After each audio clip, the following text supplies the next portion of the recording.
This episode of the Patriots Postgame Show is presented by DraftKings.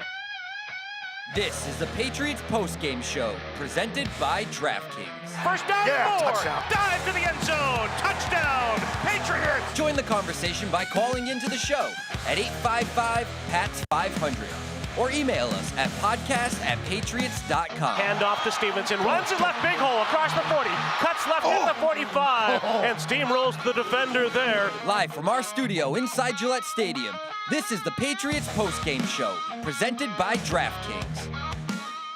Welcome into the Patriots Postgame Show, of course, presented by DraftKings. I'm Kwani Lunis with Paul Perillo. The rest of our gang will eventually catch up to us. But Paul, as we know, the Patriots not getting this one. Steelers 21-14 win here at Gillette Stadium. Overall, first reactions from you? Just one of the strangest games that I've seen this Patriots team play in quite some time. I thought that they were alternately brilliant and horrific. And the bottom line is no secret here. You can't turn the ball over 5 times and expect to win a football game in the NFL. I don't care who you're playing. But for large stretches of this game, they dominated Pittsburgh. And they're going to really be kicking themselves that they didn't come away with a win. 100% agree. That being said, I love the point that you made at the beginning, because I feel as though the last 3 games so far have been, like you said, this weird emotional roller coaster of, like, they look good, they have spurts of positivity, and then it goes back to, all right, well, this is not exactly the offense or defense that we're looking for. But offensively or defensively, which side of the ball were you more concerned about after this loss? Well, today, I mean, it's offense, and it's the turnovers that you just have too many turnovers to live to fight. And defensively, after a rocky start, they settled in, and like I said, they really dominated Pittsburgh. And I don't think that Aaron Rodgers looks like he's overly interested in hanging in the pocket and making plays anymore. And the Patriots made him look every bit the 41-year-old that he is. But give him and give the Steelers credit. They got up off the mat offensively, and they put together one final drive when they had to, and that was enough to come away with a win. But I know people don't want to hear it now, and I'm not sure I even want to talk about it now, but there were a lot of good things in this game. They just kept making mistakes that sabotaged their progress. 2 turnovers in the end zone, Kwani, 5 overall, 2 fumbles from Andre Stevenson, both bad fumbles too. And I know you might say, well, all fumbles are bad. No, like sometimes you just sort of take a hit, helmet right on the ball, and you can't control it. Those weren't the case today for Stevenson. Gibson's was a little bit more a really bad turnover by Drake Maye. The one in the end zone, I think, was a bad throw. People are going to say it got tipped. It was a bad throw. That's why it got tipped. But I would say that happens. The one that really hurts is I think him trying to do too much while taking that sack in the fourth quarter and losing that ball. So just a lot of sloppiness, a lot of mistakes, and I think you played better than Pittsburgh all day, but you didn't deserve to win the game, if that makes sense. No, that's 100% correct.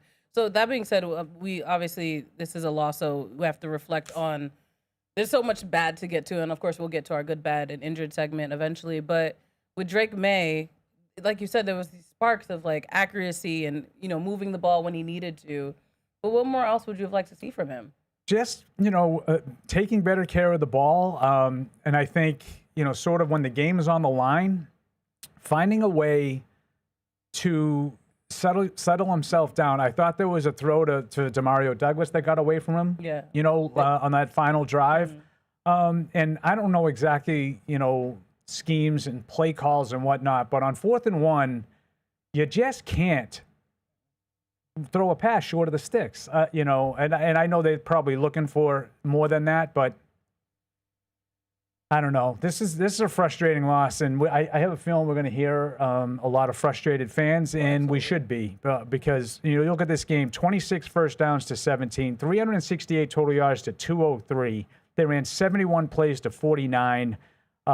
They did everything better than Pittsburgh in this game except for score, and ultimately that's what you're judged on, is the final score. Right. No one but themselves to blame again, like I said. So, like you said, we are getting some calls. I will pull up Luke in Savannah. Let's start listening to what fans have to say. Hi, Luke. Hey, you guys, can you hear me? Yes, we hear you loud and clear. All right. First time, long time. Absolutely love what you guys do. Just wanted, 2 points. Is Will Campbell better than Morgan Moses? And then I think it's about time that we see Efton Chisholm in ahead of Pop Douglas. He doesn't really – I don't know if it's the hands. I don't know if it's the connection with Drake Maye. I just think it's about time that we see Efton Chisholm in there ahead of Pop. He doesn't really seem to be doing much for the offense. Y'all were saying today was the day with all the man coverage that Steelers play, and even then, Pop did not come up in the Well, time Pop that was he- wide open all day, and the quarterback unfortunately couldn't get him the ball. I'm not really exactly sure what you're looking for from Pop Douglas that he was responsible for today. But I don't know. You turn the ball over 5 times, you're going to lose. I don't know if Efton Chisholm prevents them from turning the ball over 5 times. I'm not really here for that one. A little change up. The hands at the end there. What hands? The ball was on the ground. There was a horrific throw. He was wide open, and you didn't put it on him. Like, you got to set your feet. You got to step forward and throw the football. I thought he threw the ball really well for the most part today, but unfortunately he didn't when it counted. At the end of the game, and there was some balls that got away. Listen, they had 5 turnovers. Kwani, they could have had more. They had a couple of dropped interceptions for Pittsburgh. And this is just one of those things. The bounce of the ball kills you. This is a game that they're going to look back on with a lot of regret because there's no reason whatsoever the Patriots lost this football game today. None. All right, let's hear from Deshaun in Virginia. Hi, Deshaun. Hello, guys. How you guys doing? Good. Hey, Deshaun. Good. I just want to mention a few things. Like, when people keep blaming Pop Douglas, like I said, like Paul said, the guy's open 9 times out of 10, 8 times out of 10. It's just the fact is that Drake Maye has a hard time giving him the ball. And then also, when I also watch this team, it's almost like I'm watching NFL follies. I mean, Yes. they make the most dumbest, stupidest plays. Yeah, I agree. So undisciplined. And it's like it's crazy. I mean, like, as far as this Pats team I've watched in the last 5 years, they make some of the most dumbest plays. And then on top of that, when it comes to the turnover plays or whatever, I think this team is more prone to turn the ball over because they have to work so hard to move the ball. Like exerting so many plays. Like, I feel like that it's more probable than not for them to turn over the ball because they exert so many plays. There's no explosion. That's all I really got to say. No, I mean, I think all your points, Deshaun, are fair. I do think that they have a lot of sort of deliberate drives. They don't get a lot of chunk plays. Last week, notwithstanding with the 55-yarder to Stevenson. But you're right. I mean, I thought their offense was far better than Pittsburgh's today, but you look at the average gain, and it was 5.2 for the Patriots, 4.1 for Pittsburgh, so not much of a difference, only a yard difference, and I thought the Patriots looked like they're a much more explosive team. Looks like Cleveland just beat Green Bay. That's in the final second. That's a huge upset. Yeah. Yeah, Shout out to Red Zone. Good for the Browns. Yeah, Big fan. Especially days like today where I'm going to be pouting a little bit. Right, this will give be us watching some kind Red of Zone. solace. But you mentioned the turnovers. Obviously, you don't want 5 turnovers in any game. But how much of this would you say is a fundamentals issue for this team, or just maybe the overall lack of experience from the players? Yeah, I thought a lot of it today was fundamentals. And the Eagles are going to escape with a win. They blocked a field goal on the final play of regulation, and it looks like they're going to get a cover too because Jordan Davis is running for a touchdown. Every other game ended dramatically. Yeah, I would say, like I said, the fumbles were, like soft fumbles, 3 of them. I mean, the only one that I would say would fall into the category of somewhat understandable is Gibson's. Like, you got Jabril Peppers put his helmet right on the football. Maye trying to do too much at the end of the game. Looked like he was trying to throw the ball forward. And the 2 Stevenson fumbles, I thought, were a little soft, especially the first one.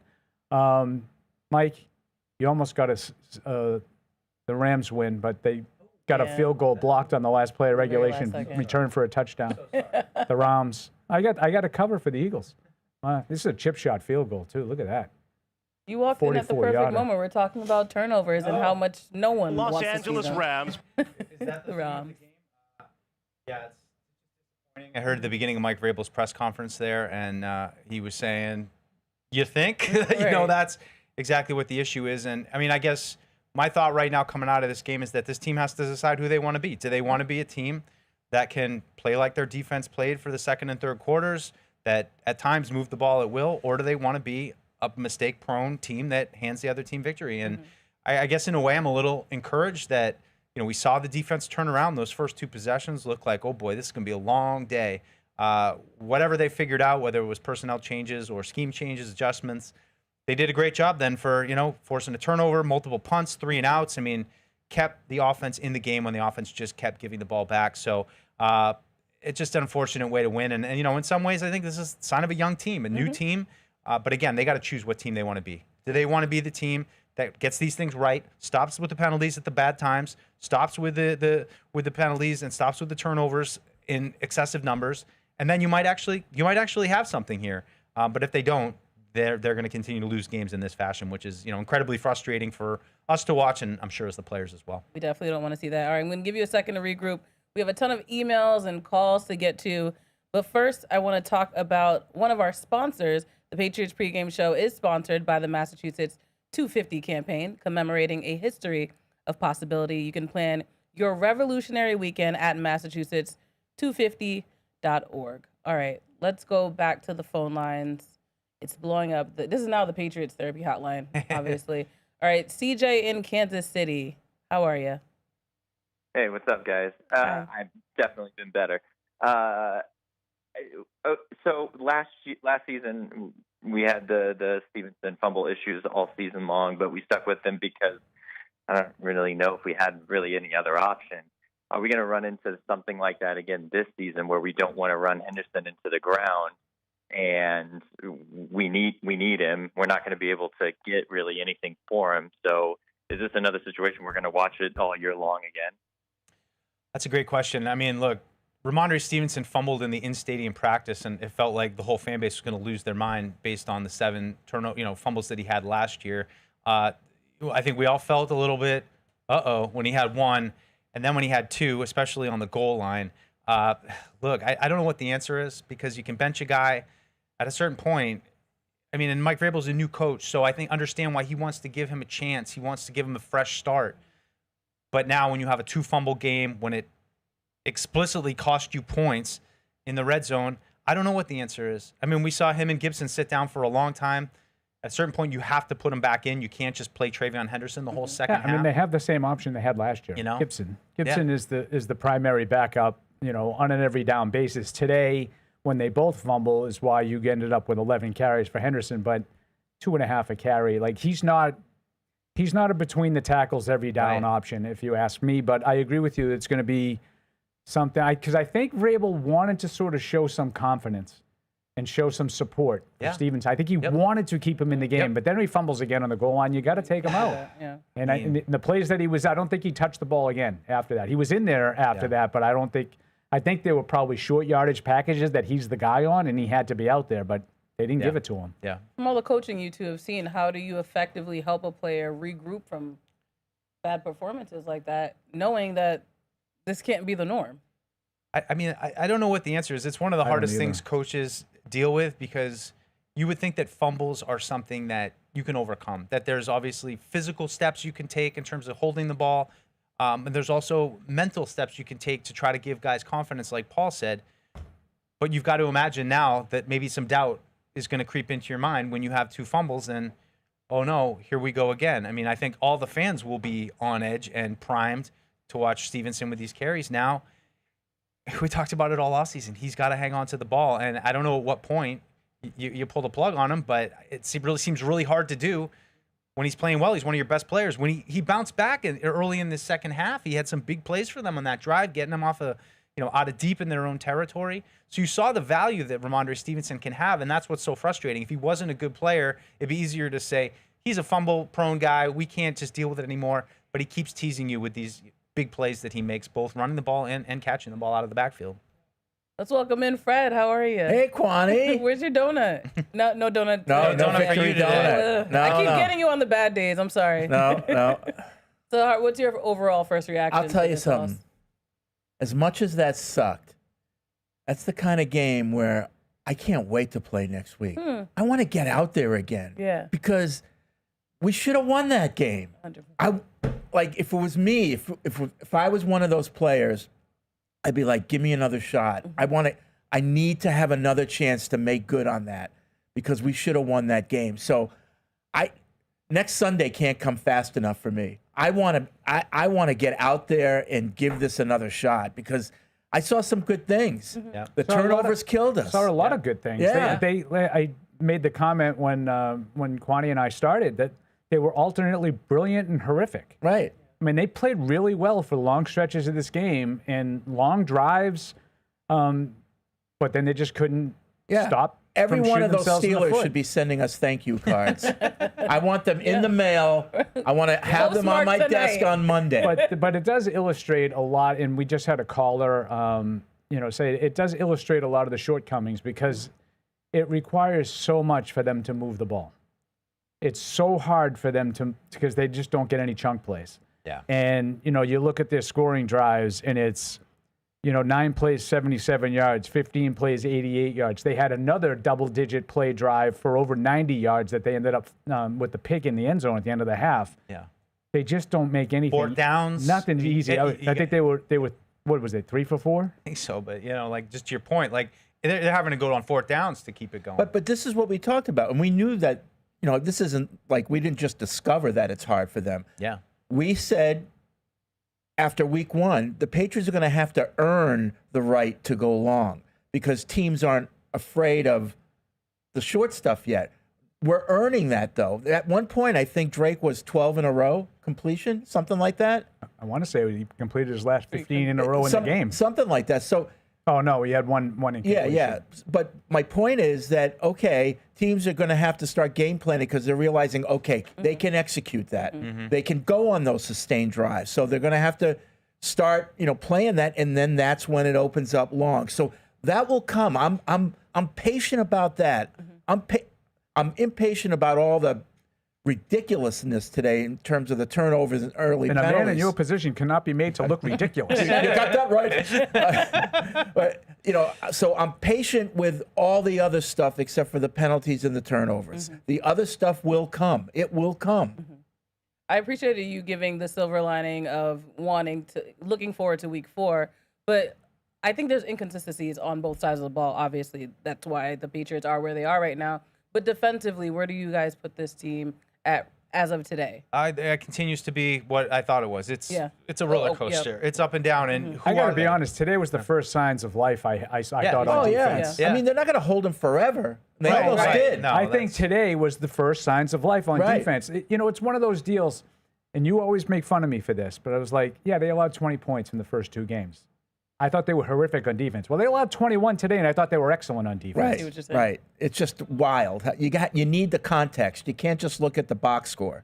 Well, I would just say I've never seen a defense like this go from having your first 2 series look like they can't stop a nosebleed and there's tons of space to all of a sudden, let's just go lockdown mode. What do you guys say? You want to force an interception and 5 straight 3-and-outs? Yeah, let's do that. And then, of course, after that turnover, you're like, and here it comes. This is when they're going to kick in and go right down the field and score, and that's exactly what happened. But credit to the defense, kept him in that game. I got to imagine it's pretty hard for a defense watching 5 turnovers in a game. Yeah. Here we go again. Quick change. We got to go out there.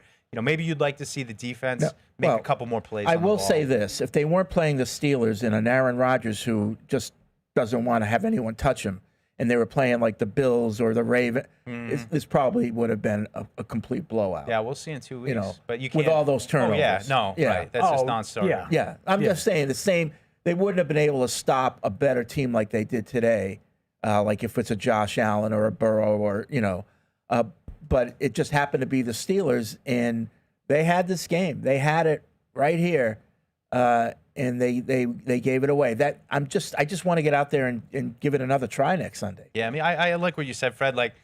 As frustrating as these losses have been, there's been so many losses in the last 2 years where you just come out of it and you're like, it's hopeless. They can't move the ball. Right. I don't have that feeling. Glimpses, and that's why I want to get back out there. I'm motivated to continue to ride with this team. It's just you got to clean up the mistakes. That's really all I had worse feelings about games last year without turnovers than I did this game. Yeah. When it comes to the offense. And maybe when it comes to the offense. I know exactly what you're saying. Yeah. I mean, today is one of those, you're going to kick yourself for not winning the game, but it's kind of like, in the middle of the week, you might look back and you're like, We've gotten a lot better because if we can find a way to look at a game like that and have a chance to win with all of the self-inflicted wounds.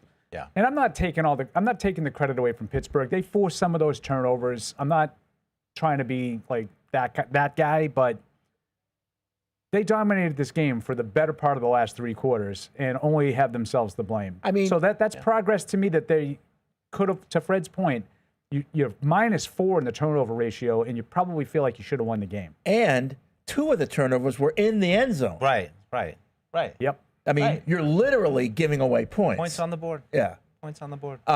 Did you guys and gals talk about what to do about this running back situation? I mean, what do you do now? We did a What do little. you do? Mike just had a nice dissertation on it. I don't know My exactly question is, what what do we do? You know, what do you do? I don't know what the answer is. It's the age-old question of, do you bench a guy, or how do you? I mean, do you make him carry a football around the facility? Like, what's the answer? I would go to know. Gibson next week. I would go with the plan all week that Gibson's going to be my feature guy, and I would just flip-flop the roles with him and Stevenson. I'm not telling you Stevenson should never play again, but you got to do something different. You got to do something back, different. You'd say, with Stevenson. Yeah, and it's just, and I'd say, Henderson had trouble picking up pass protection stuff, which, welcome to the NFL. And I just think he's too small to run between the tackles every play. Man, he just does not avoid contact. He goes right into it. I liked it at first, but as I watch more and more of it in games, I just think this could be a hampering on his potential because he's going to get hurt. Like the way that he takes guys on, it's, he's not even trying to throw a move and get around guys. So he needs to be, better in pass protection. We're not ready to throw it. I mean, it kind of was all him in the second quarter or in the second half there when they went away from both those guys for fumbling. So, I'm not sure what the answer is, next week. But again, it's frustrating because you still see the talent with Stevenson and you see what a good part of this offense he could be. They've basically everything that we talked all offseason. They'll be better. The talent level is improved. We've seen it through 3 games.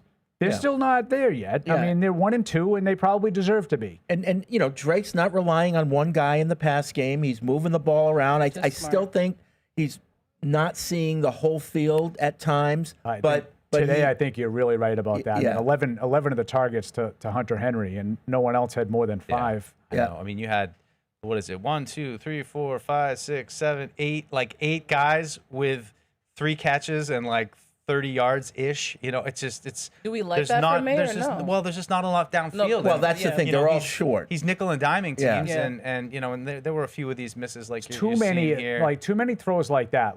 We're getting calls like Demario Douglas needs to be benched. Like that play might have been a touchdown. Yeah.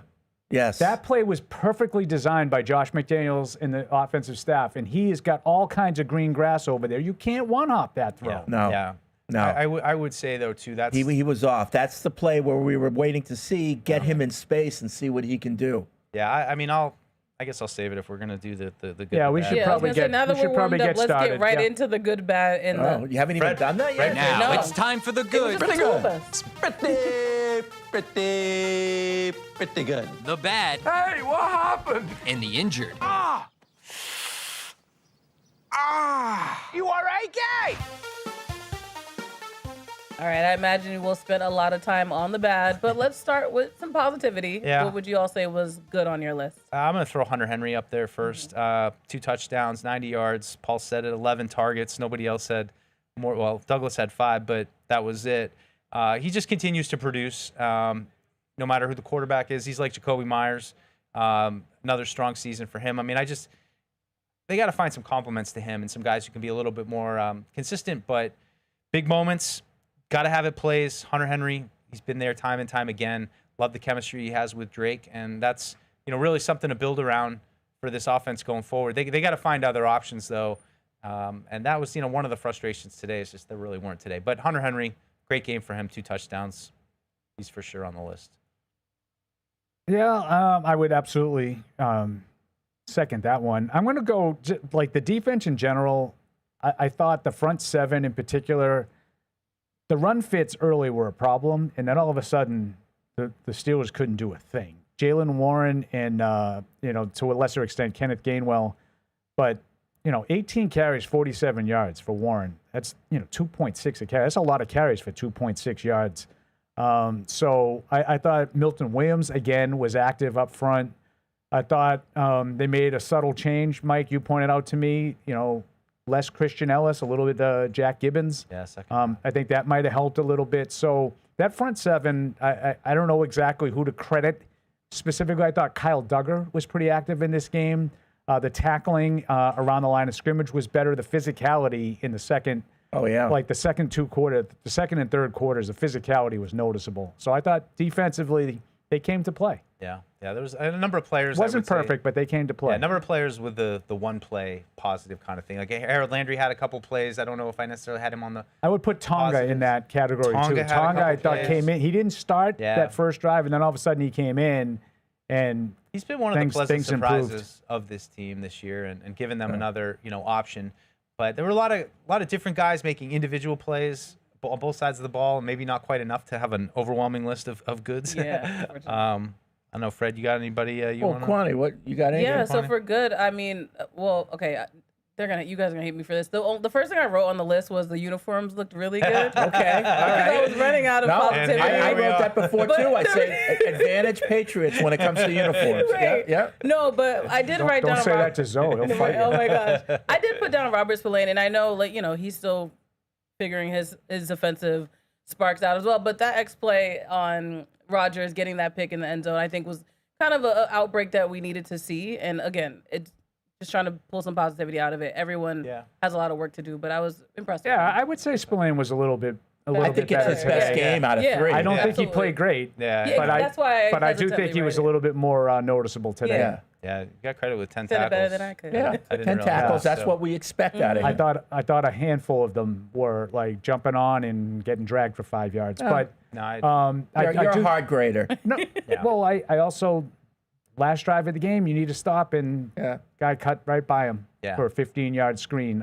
Warren, didn't even get a hand on him, but he was better in this game. I do think that was a positive step for Spillane. He would be on my good list too. Absolutely. Yeah. I can be critical and still think he played better. All right. I still think he played better. I mean, that's the thing with the good, the bad this year is there's a lot of guys who are kind of like the team, like up and down. Like, he had like 2 interceptions, but he also fumbled it 3 times. I'll give you another guy that I thought was fairly active in this game with some difficult matchups is Mate Mapu. Yeah, I thought on the tight ends. That's the way the Steelers want to play, and they really did not have much of an impact on this game. Freiermuth, 1 catch for 6 yards, and Jonnu Smith, 3 for 23 and a fumble. Yeah. So I think Mapu was involved in some of that. He played, I don't know, anecdotally, I felt like he played more snaps in this game than we've seen him. So I had him on my good list. Yeah. I had a shout out to the coordinators today on my good list, both offense and defense. That's a really good one, especially offensively. I thought they had a lot of good stuff today. Yeah, I think Josh dialed up some really good plays. It's real big moments. That seam pass to Hunter Henry for the touchdown was a great play call. 4th and 2. Yep. And then, Zach Kerr, or Carr, or how do we say it? Core, like Zach, core of the apple. Zach Core.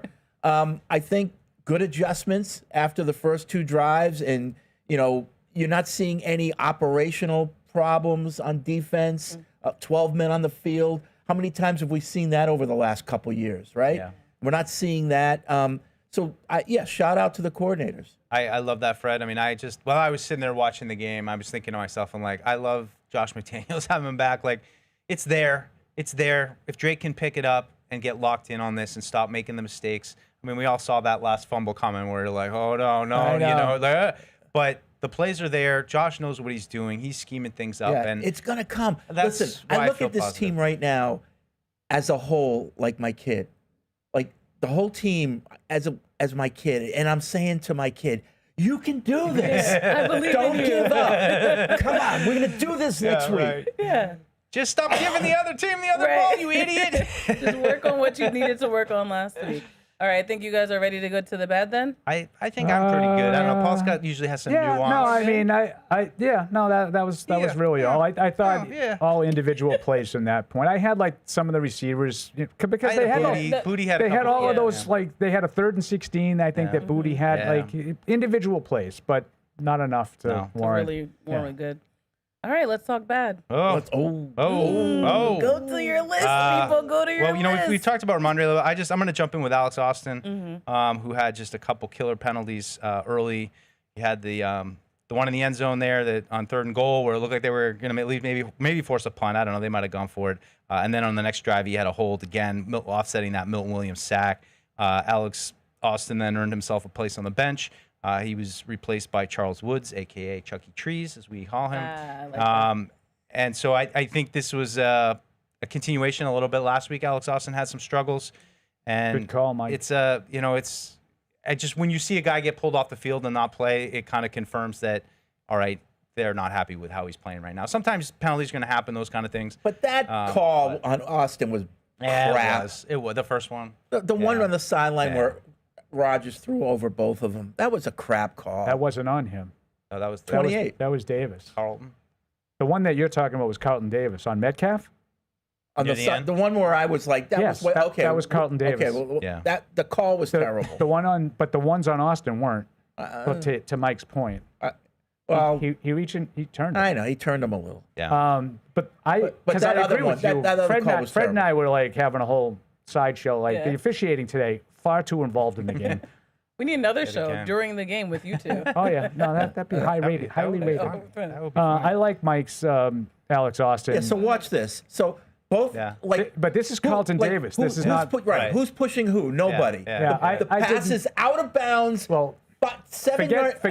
Forget where the pass is. Yeah. I don't think it's necessarily interference. I'm with Fred on this. But not because the ball's uncatchable. Well, either one. Like the ball is catchable. No, if there's no contact, he can catch the pass. Look at the shadow of the ball where it goes. I don't care where it lands, Fred. He can catch it before it lands there. Look, it's not even close. It's 5 yards out of bounds. You can run and catch it. No, you can't. Where it lands. Only a giraffe would have been able to catch that. Okay. It was 5 yards out of bounds. Like, would you have said like those one-handed catches that you see people have? Would you have said that was catchable? There's no way anyone was catching that. I don't think it was a good call. I agree with you on the call. And it wasn't interference. I agree with you on the call, just not on that it was uncatchable. I mean, obviously the turnovers. You know, that's the top of everyone's list. I'm gonna single out Drake Maye, not because we talked about Stevenson. I think we all have him on the bad list. Okay, but Drake Maye, Mike is really big on this. I'm going to steal a little Mike's thunder. Do it. There were times that he really heated up in this game, and he looked comfortable. And then he just inexplicably sprays these throws. He was probably lucky he didn't throw 2 or 3 interceptions today. He had 2 flat out dropped. Then he throws one in the end zone. I know it was tipped, everybody. I don't think it was a good throw. I think that needed to have a little bit of touch on that throw. He tried to sort of jam it in there, and it got hit at the line by, I think, Casey Hayward, right? Yeah. Cam Hayward. Then at the end, you get plenty of time. You get 2.5 minutes. It's a 7-point game. Your job is to bring your team down the field and getting scoring position. You miss a throw to a wide open Demario Douglas, and it's probably Douglas's fault that he didn't get the first down in the last play. But I don't think he could throw it there. Mm-hmm. I didn't think he felt the rush very well today. Yeah. The fumble in the fourth quarter was another example of him trying to do too much. He looked like he was trying to shuffle that ball forward. Yeah. He was trying to do something with it. You can't play every play like it's the schoolyard. Yeah. You know, and I know Josh Allen did one of those last week, Thursday night. Yeah. You know, he just sort of rolled out and he shuffled it, and it looks great, and everybody gets all excited. When you're in the league 5 years and you have that kind of production that Josh Allen has, and then you throw a pick on one of those, I'll say, but you know what? You got to take some of that. We don't get the plays. So Drake Maye is on my bad list. I was going to say, and he had a good game, overall, but the mistakes are just too costly. But are you allowed to have someone on the good list and the bad list? Yeah, Mike and I. Drake Maye is on both. Mike and I have allowed it in the past. Drake Maye's on both. Yeah. It's too much of that. It's 28 for 37, 268, 2 touchdowns, and a pick. 102.1 rating looks great, but when the game was on the line, he didn't look great. Yeah, it's a good call out, Paul. I would hope that performance like this is something you felt kind of like early years Josh Allen of like, man, if our wild horse, we can just tame him a little bit, we can get him locked in. And, for me, it goes back to Josh's offense too, where hopefully Drake is watching this being like, it's there. It's there. Yeah. It's there if I can lock in and get a good start. And, Paul hinted at it. I wanted to see Drake this year be able to finish games and, had an opportunity for at least a game-tying drive. at the end. And, not yet with him. But, I am a little encouraged. Like, I think Fred is. You want to get back out there right now. You're starting to see some growth. They just got to clean up the mistakes. Agreed. It starts with Drake, man. Drake is on my good and bad list for the same reason. It's like one thing I really appreciated today, you see how he really does move the game with his legs. When a decision has to be made, he's more confident, it seems. But to your point, what frustrated me, despite more plays, more yardage, and more first downs in this game, they still finished with just 14 points. So it's just like you're improving in theory on paper. But what we're seeing is not exactly where they need to be just yet. Like we said before, 2 turnovers in the end zone will keep the score down every time. Exactly. And to what you said, though, I agree. Like the confidence that one of the broadcasters said it after one of his runs. He's like, he really makes that look easy. Running away from the defense. It does look effortless, whatever. He does it effortlessly. As a sophomore. Yeah. I know, he did. There was a couple that he had today, and one of them was T.J. Watt, who is athletic enough to run quarterbacks down. I still don't know what he was mad about in that play. I don't know. He's so mad. Bro.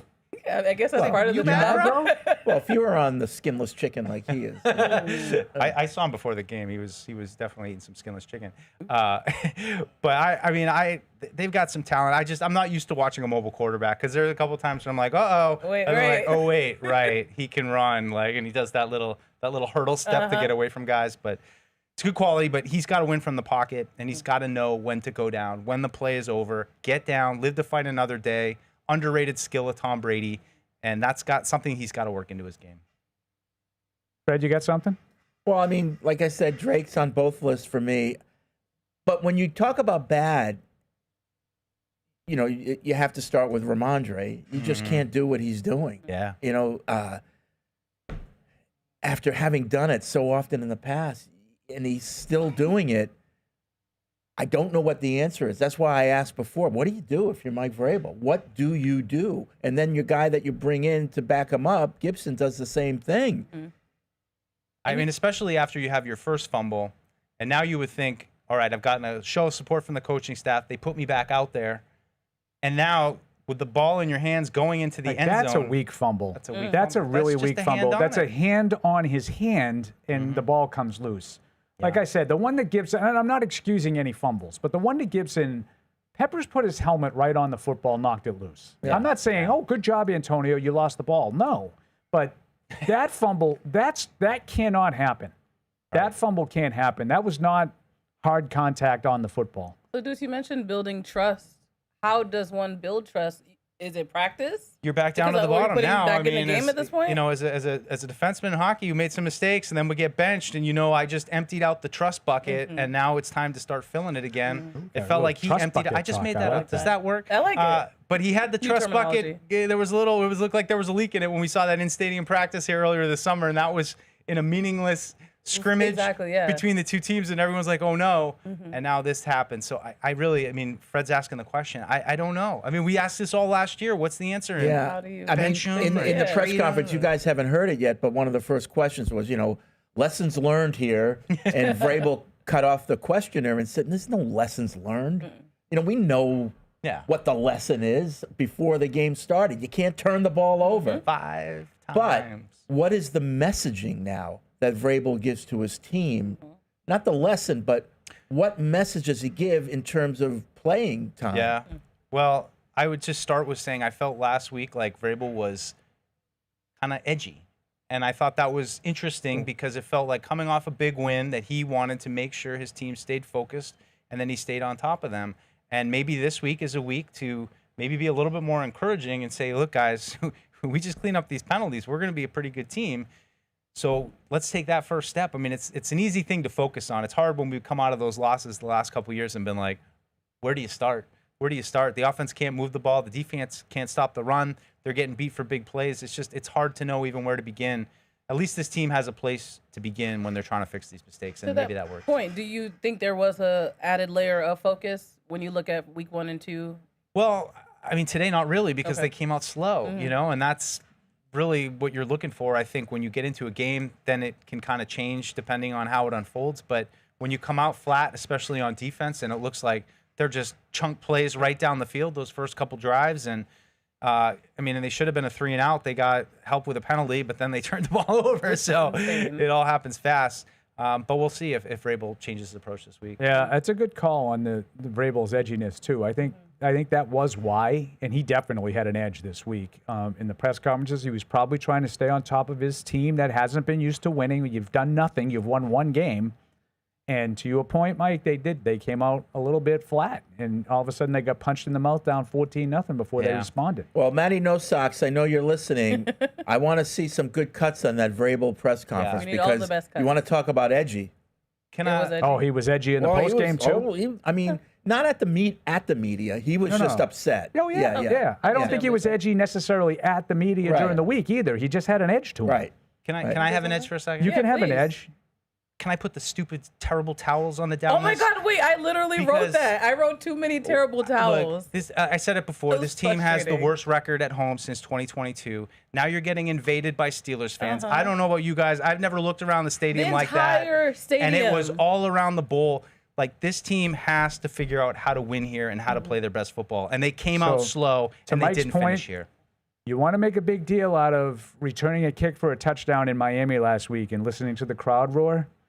Go back and listen to the crowd roar at Calvin Austin's touchdown in the fourth quarter today. You would think it was a home game for them. Yeah, they were well represented. But, Steeler fans travel well. They do. Yeah, they have a very established fan base. I wanted them crying into those towels, though, not waving them in the My late air with arrival joy. today, walking through the tailgate, I saw a lot of terrible towels.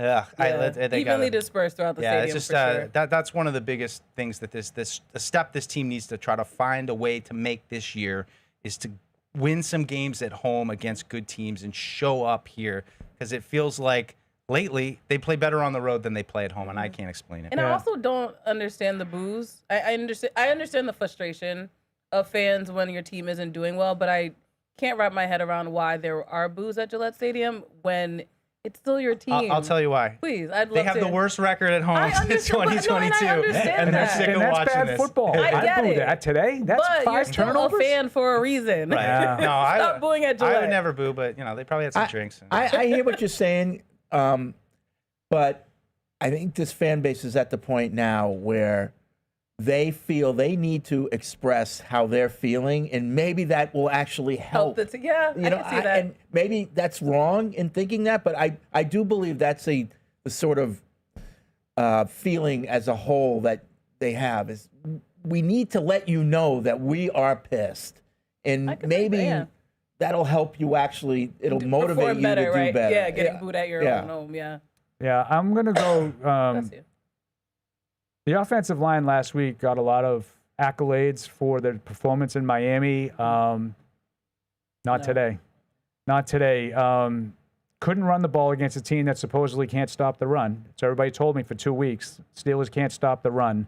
They ended up with 20. This is excluding Maye's scrambles, which very few of his 7 carries today were by design. There was a quarterback sneak in there, but they were all scrambles. They weren't zone reads. 22 carries for 74 yards. That's 3.6 a carry, 3.54 a carry-ish. Really bad. What happened in the second half, though? How many times did they? Because don't you think that some of the fumbles by the running backs skew those numbers? Like they kind of shied away from it a little bit? No, I'm just saying they ran the ball 22 times for 74 yards. That's terrible. I know it is. Against the terrible run defense. That's what I'm saying. I think if they had, my point is, I think if they had kept at it, it would have been better numbers. How many times you want to run it? They ran the ball 29 times. Yeah, I think it would have been better in the second half if they hadn't been fumbled. I think they ran it too much. Really? I think they put themselves behind the chains by running.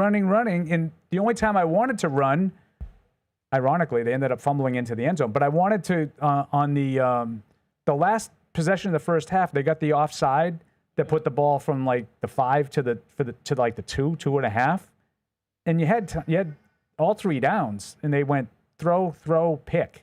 I would have run it on one of the first 2 downs down there. Now, ironically, the next time they were down there, Ramondre fumbled into the end zone. But even more so than the run, the Steelers were all over Drake Maye today. I mean, I thought they had immediate and constant pressure throughout the game. 5 sacks.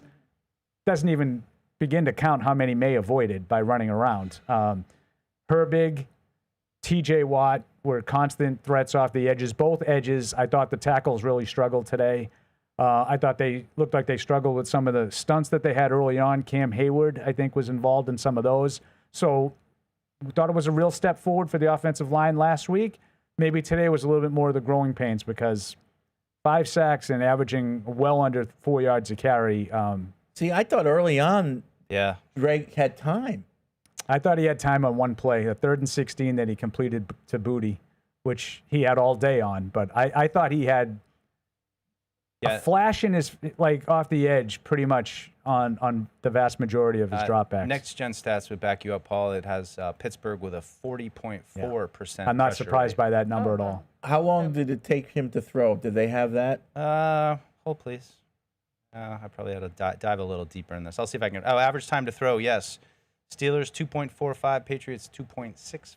Interesting. So That actually is- Patriots have a little longer, but that's maybe Drake May buying a little time with his legs and those scrambles and stuff. He was running around. He actually navigated the pocket, I thought, really well today. He ran around and moved and bought time and whatnot, but the offensive line was not great today. Yeah, and they mostly played zone coverage. They did mix in some significant man coverage, but yeah, that's Pittsburgh and Patriots too. Patriots played mostly zone as well. Do you guys have other I added stuff? peppers to the bad just because it's so sore for Patriots fans in that forced fumble. Are you allowed to? Oh man, Can I add them to bad? He had to be excited. I didn't watch him, but it's bad for Patriots No, that's fans. not bad. That's your hate list. No. He's a fellow Jersey kid. I couldn't eat him, but I'd also just to chime in real quick. The Next Gen has the Patriots with 14 missed tackles. Yeah, I thought there was a lot of stuff that we've seen in the first 2 weeks, but their run defense was really good today, I thought, after that shaky start. I actually put early run fits on my bad list, but then that kind of went away. Yeah, right. So that's why I didn't mention it. You mentioned physicality. I thought they were They really were more physical today than they were in the Yeah. first 2 weeks. I Yeah. agree. Yeah. Did you guys have what do you guys think of fourth and 1 from your own 15? Whew, that was interesting, man. I was thinking about you when that happened because I Again, know how you feel. Don't judge by the result. Don't judge by results. What'd you think of that call? And be honest. I got to be honest. It terrified me. I know, but what was in my head was like, yeah, we can't keep giving it back to them. We're giving them too many chances. But I don't know what super aggressive. I don't know what I disliked more: going for 4th and 1 from my own 15, or the play call, which pitched it back and forced Stevenson to break like 3 tackles. That was probably his best play of the game. He ended up running 10 yards on that play, but he made guys miss. He broke through a tackle. I just thought that was a really, really aggressive, needlessly aggressive call. I liked it just because it it felt worked. spicy. Yeah. No, I liked it from the beginning though. But yeah, you're right. But the result I'm sure Vrabel gets asked about it. I would assume I'd love to hear his explanation. I don't think I've ever really seen anything like that. I mean, that's a good run by Ramondre. I mean, I know he whoop, whoop, whoop. And he drags 5. Like, that's a good run. That was a hard-earned 10 yards. Right. I mean, he could have easily been a 4-yard loss if he doesn't stick his foot in the ground and make 55 miss. Easily. All right. We're going to keep watching this back. We're going to give you guys a chance to take a quick break. Before we go, based right here in New England, Brunt Workwear makes work boots and apparel that are built for the job site. Their gear is comfortable, durable, and named after the real workers in the trades that help design it. You can even try Brunt out on the job, and if it doesn't blow you away, they'll let you send it back. Save $10 on your first order at bruntworkwear.com/Pats or with the coupon code PATS. This is the Patriots Postgame Show. We'll be right back. The future with AI will twist and turn. Cisco is the critical infrastructure for the AI era, clearing your path to wide open possibility. Cisco. It ain't my dad's razor, Dad. Hey, watch it. It's from Gillette Labs. This green bar releases trapped hairs from my face. Game changer. While the Flex, this contours to it. So the 5 blades can get virtually every hair in one stroke. For the ultimate Gillette shaving experience. The best a man can get is Gillette Labs.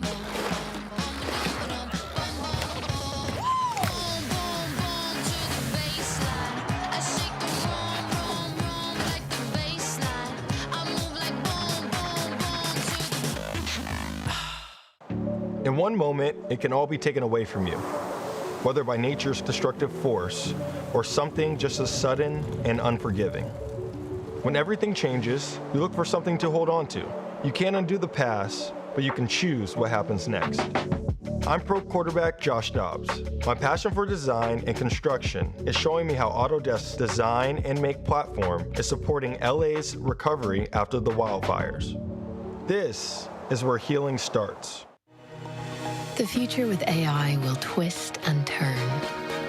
Cisco is the critical infrastructure for the AI era, clearing your path to wide open possibility. Cisco.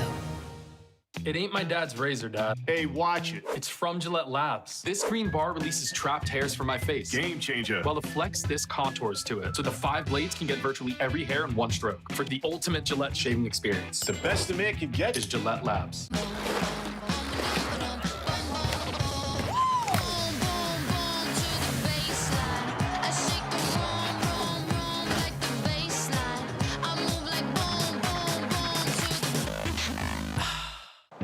In one moment, it can all be taken away from you, whether by nature's destructive force or something just as sudden and unforgiving.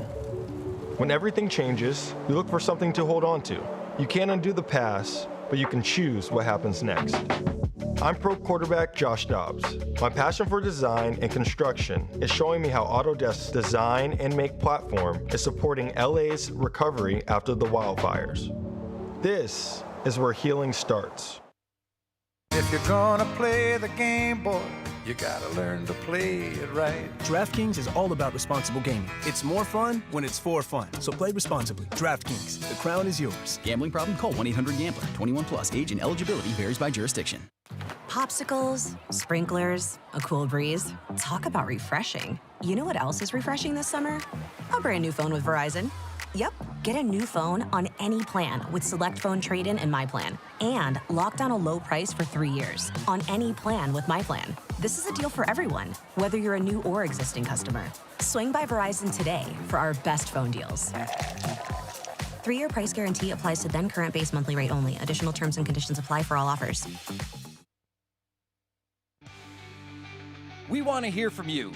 So call the hotline at 855-PATS-500 or email the show at podcasts@patriots.com. Now, back to the Patriots Postgame Show presented by DraftKings. Welcome back to the Patriots Postgame Show presented by DraftKings. We have a full house now. Matt, Paul, Deuce, Fred, myself, Kwani. We're going to actually start a new segment that we are going to introduce. Just leave the suspense for the people. All right, so it's by Autodesk. Building the Next Legacy is presented by Autodesk, the official design and make platform for the New England Patriots.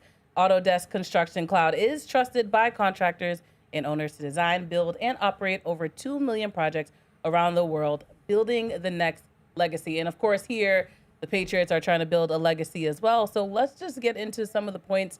Looking at this game, we're at week 3, obviously, small sample size. But what are some things that the Patriots should be doing to start building this legacy? Well, I would try to build off those defensive adjustments they made, and after those first 2 drives, whatever they did, whatever the special sauce was, if they can play like that, you might have something there.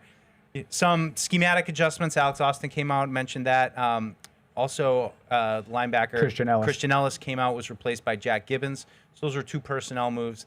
Not sure exactly. We got to grind the film, Paul, as they say. Well, I'll leave that to you in the ball knowing. Get on that all 22. I have no idea what I'm looking at, but I'll pretend I do. No, but whatever they did, I think that was a really solid stretch and run for that defense. And if they can find that thread and continue to play like that, find some finish, start well, I think you might have something. Signs of life on defense. I agree. That's a building block. That's really the first stretch of the season that I thought they played good defense. Yeah. And what happens when you get Christian Gonzalez back? I mean, that's going to be a boost for this team. Helps with the coverage. Maybe it allows you to play Alex Austin a little bit more in the slot. Maybe he's better suited to that. So hopefully things are on the upswing to try to stop those 30-point score in Carolina Panthers. Doesn't look like it was a lot of Bryce Young though. He didn't do great, but hey, they scored some points though. I would add for my point, just every week I've written down roller coaster because I can't think of a better description. So take fans off of that emotional roller coaster and being consistent, of course, both on offense and defense. I know there's a long journey to that, but that's how you build a legacy when people aren't saying, oh, it's a close game, but do I even believe in this team to be able to win it? Yeah, maybe we get off the roller coaster and we get on the Mad Hatter's teacups. I like it. You know, like those make me nauseous. Yeah, baby Fred. step, baby step. Those things just spin just around. I'm spins around like, and throws whoa. up. It's like, this is a ride. You make people I sick. like the All right. teacups. That's a good one. A chill ride. Yeah. Unless you have like your older sibling, like Right, trying to just make it go super fast. You're like, slow aggressively. down. Any more building points? No. All right, let's get into some post-game sound with our guy, Matt. Yeah, certainly a frustrated Patriots team that met the music today, but kudos to those who did meet the music. And we'll kick things off with the head coach, Mike Vrabel. I don't think he said that. Okay. I think that the turnovers are much more critical than the penalties. Much more critical. Ball security comes down to technique. It comes down to other people protecting the guy with the ball, second guy in. Those are all things that we continue to talk about, have talked about, and will talk about. And decision making. Decision making when you have the football in your hand, whether that's a quarterback, whether that's a player that's reaching it and it gets knocked out. So we'll watch the tape and we'll clearly address the ball security, and we got to move on, fix it and move on. And every time I felt like we were going to take the momentum and be able to score and move forward in the game. And the defense did a great job there. Unfortunately, it got to be one too many opportunities on their part. A quick post-game feeling about Drake and what you saw today. Good decisions versus bad. Yeah. A lot of good, and unfortunately, some decisions that have to be better. I'm sure we'll have to protect them better. And just understanding that you don't have to win it all in one play. There's opportunities to move on and save the day the next play. And you just can't put the ball in harm's way at that position. But certainly Drake wasn't alone. But there's a lot of really good things in there. His ability to extend plays, scramble, pick up first downs for us, run a multiple plays inside the pocket, outside the pocket. So there's a lot of good things in there, and just some decision making that we need to have be better for us and for himself. Mike, how do you handle Ramondre Stevenson with 2 fumbles? Yeah, it's like you sit there and we're so excited about him, and everybody's excited about him. The fans are, and we know what his capabilities are. We got to get him back. We need him. We absolutely need him. You see what he was able to do for us last week, his ability to make some plays. And, again, we'll just have to look at the technique. We'll have to look at the ball security. But we're going to need him. And we need his ability, but we also need to take care of the football. So it's a long answer to tell you that I'm not really sure 20 minutes after the game what we're going to do. But we need him because he helped us win the game last week. And it was a different story today. I want to go back to what Vrabel said at the beginning. Turnovers are much more crucial than penalties. In general football terms, yes, that's obvious. But do you guys agree in this game, obviously the penalties were less than last week's? I think he was spot on the money right there. Yeah. I mean, what did they have? 7 accepted penalties today? 7 penalties, and they were important penalties in the first half. But obviously you lose the game because you turned the ball over 5 times. Yeah. I mean, I think part of that is something we talked about during the week, Fred, where he has his backup about that. Like, don't worry about penalties, because the team that has more penalties, that's not necessarily an indicator of winning or losing. Right. Remember how he made a big deal of that? That's a good so that point. was him smacking. Coming that back was at the the edgy, media. like smacking the media around. Hence why I you highlighted guys it. fixate on the penalties, but that doesn't really matter. Yeah. Obviously today you turned the ball over 5 times. Exactly. That's the only. We're going to talk about that. We could talk for 2 hours. That's the game. Exactly. You turn the ball over 5 times, you're going to lose. They were the better team today, but they kept shooting themselves in the foot I and turning thought you it were over. going to use that first question by Rochi, where he cut Rochi off and said, "There's no lessons to be taught here." Yeah, I didn't think that was indicative of how he really felt. I like Dan a lot. I think which a lot of coaches do. They jump on the wording of what a guy says. There is no lessons to be learned here. It's obvious. We turned the ball over 5 times. My opinion, I didn't. And I don't think that he was testy. I think he was frustrated.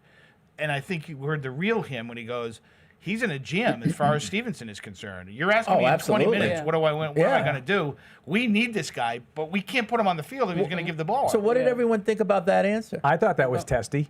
About Ramondre. Did you really? Yeah. And like it's 20 minutes after the game. I don't know what I'm going to do. Like he's pissed.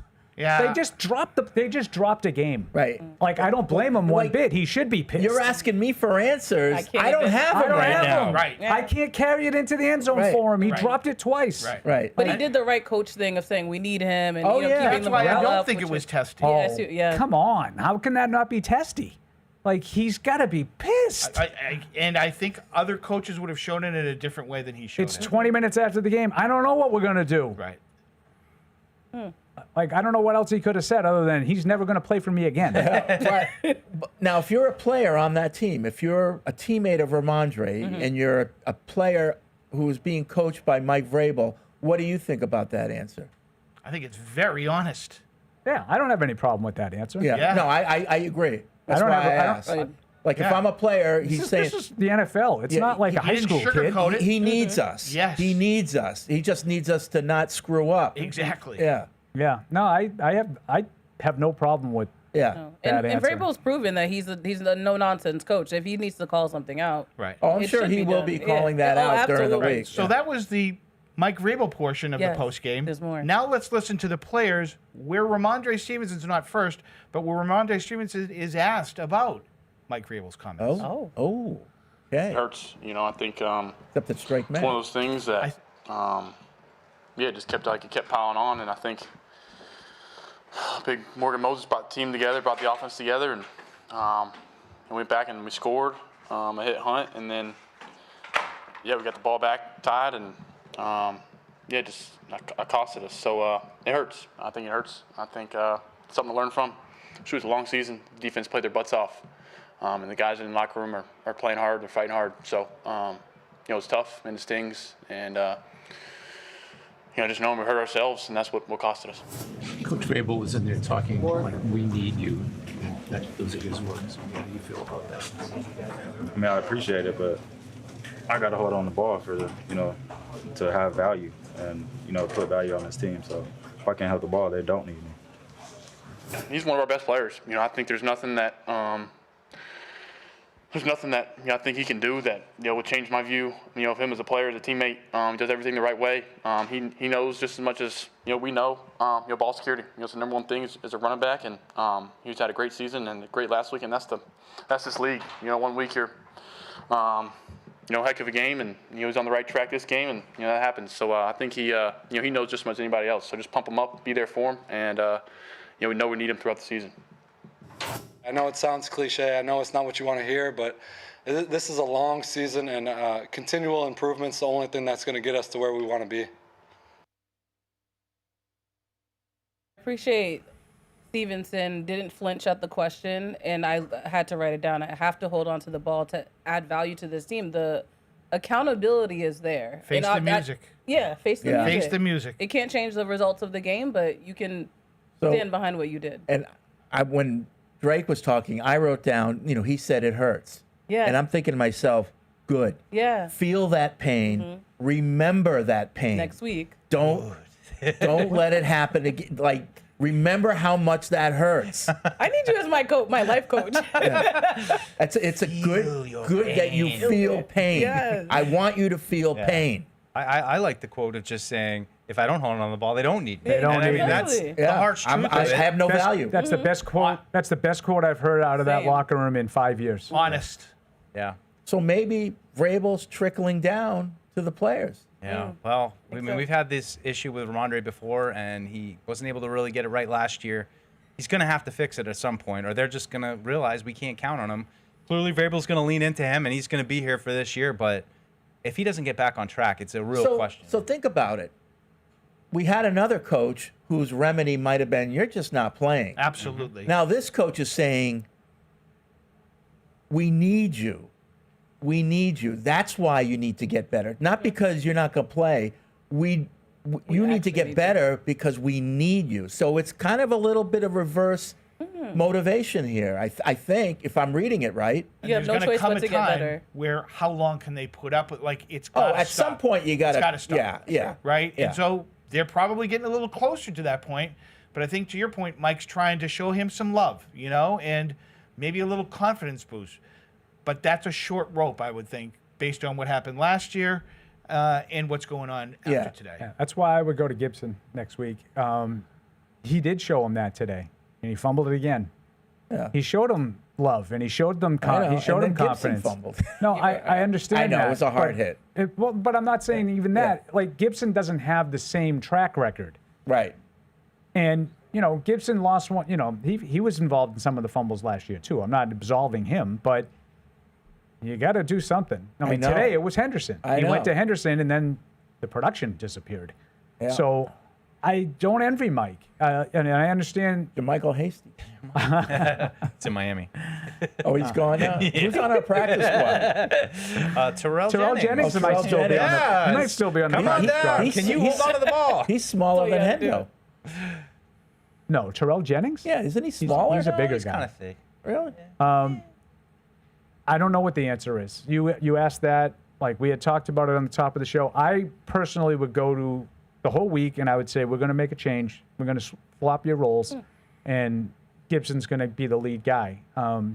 Not banishing Stevenson, but he's not going to be the lead guy next week. If I mean, I you think got to that's do fair something different. to take something off his plate at least and just say, look, we got to ease you back in and get you confident again.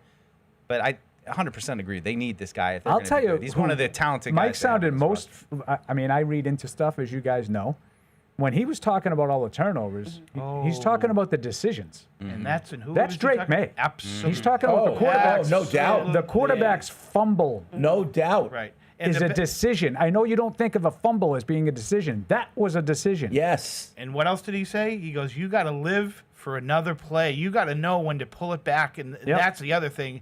That's the one, the follow-up that I would say. So is that something that you have been concerned with Drake in too much pressing the, Totally the envelope agree, man. there on Save this? the day on another And play. do you need to push that back? I totally agree. Yeah. And he was definitely trying to do something very with that loud, ball. Yeah. I thought, when he said To that. call Very him out loud. with that. Yeah, he was going to shovel that off to I don't know who, but He was thinking about it. yeah. And again, you can't do that. No. All right, well, we're getting tons of. Actually, I was going to read. We were talking about Ramondre. And so I imagine you all disagree with this email, but I'll still read it. From L in Wisconsin saying, we need to move on from Ramondre. Sorry. After last year and then the start of this one, you just can't give him the ball anymore, period. As for Pop, it just looks off whenever he's involved. I That don't know might be an why. option, by the way, with Stevenson. Yeah, I'm not. I think so. No, I'm not. And I hear dismissing what that. Ella's saying, but I go back to what Vrabel said. We need him. You can. It's Exactly. easy to say we're going to move on. quite but literally need him on Where are your we moving roster. on to? Exactly. He's yeah. one of your best offensive Right. players, and that's the conundrum. You saw what he could do when he produced last week in Miami. You see the ability that he's got. He's your best running back in between the tackles right now. He is. So, can you afford to just Right. put him on ice? Yeah. I'm Right not now telling they you- can't. It's I'm not not like we telling you got they will, Ashton but Genty in the wings ready to go. I can lose with him or I can lose without him. Like, I'm Right. 1-2. Like, what are we doing? I know, but you can see how you can win with him. And I can see how I can lose with I him. understand. I Which understand. Today, you can Yeah. make the argument was the biggest factor in the game. The fumbles. Yep. Yeah, and it's not good, too, that he's one of the few remaining holdovers from previous regimes. So he's a guy that's already a little bit on notice. But we're not saying that about Drell. Got to move on. No. We know. About Drake? Yeah, we know. We haven't had We don't have a chance without Drake. No. We don't have the sample size. Yeah. Of 15 games. this. If listen, the Jim Murray thing of 2-a-day May. It was 2-a-day again today for May. Oh yeah. If this continues, like, you're going to have a conversation at the end of the year. At Fred. the end of the year. Yeah. But he's only in year 2, not in year 6, or whatever Stevenson's. So you're at a point where you think benching him would be the best No, option? I think that I would absolutely go with Gibson next week. Yeah, you're not saying bench him. Okay. You're just saying he would. I just switch the flip roles. it, yeah. Let him come in for Gibson and spell Gibson a little bit, and earn his playing time back. That's. I don't want to like. Yeah.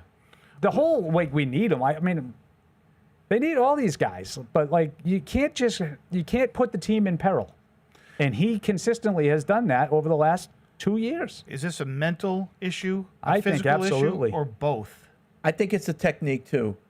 I think it's a technique. I mean, obviously, at the end of that one run, he was doing something with the ball where he should probably have, two hands on it.